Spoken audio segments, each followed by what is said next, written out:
My quick response is a very important role. Look, I tend to summarize our universal ethical conduct to be guided by just 4 words: responsibility, respect, fairness, and honesty. And this is because I'm not just a professional engineer, I'm also a certified professional project manager. And issues of ethics always come up. The engineer must actually act in a way that is really reliable and trustworthy. And if then we act in that manner, we will basically do only that which we can take professional responsibility. And we should also be really very key on anything that touches on the health and safety of others. And if then we have a responsibility in that manner, we make sure that cannot be compromised, because health and safety of everyone else is very important.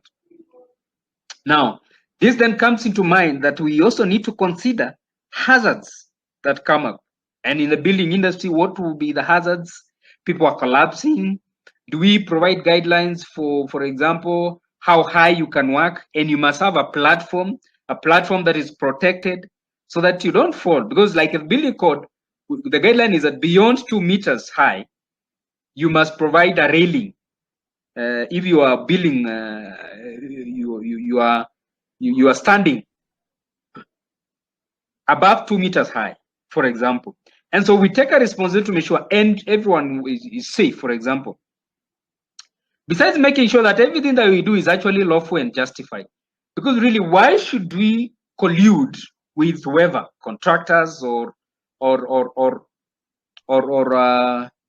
developers, to do what is not lawful or justified? When we understand the law, we understand the building code, we understand the building regulations, we understand the Water Act, we understand NEMA regulations. Why then would we probably do a construction so close to the river when there are regulations?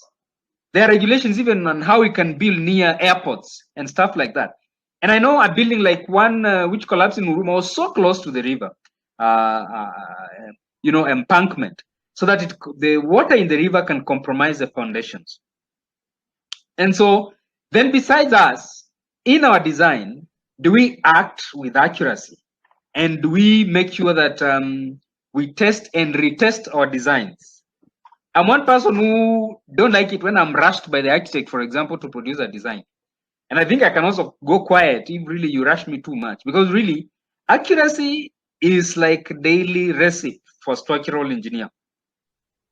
And knowing and understanding how to manage risks so that then we do not mislead others into a situation whereby I'm involved in a design, there are risks that are in there, and I am not disclosing, which is basically misleading or allowing others to be misled that my design can work when it cannot work. And so really, ethics or professional ethics become very important in guaranteeing structural integrity.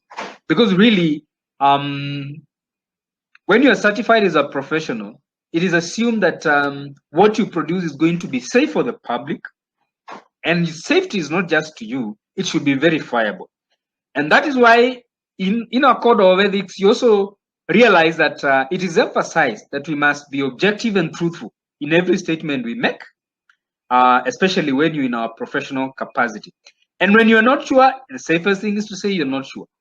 Just like you shouldn't do a design and your soil bearing pressure is questionable. I recently audited a building somewhere, and it was on red soil.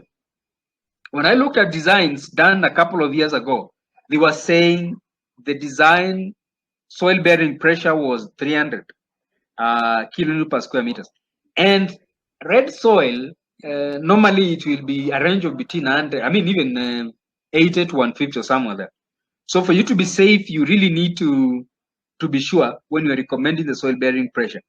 So my comment was, I hope this colleague did a structural geotechnical investigation, because there was no way I could approve soil bearing pressure over 300 on soil that I know ordinarily they will not reach there.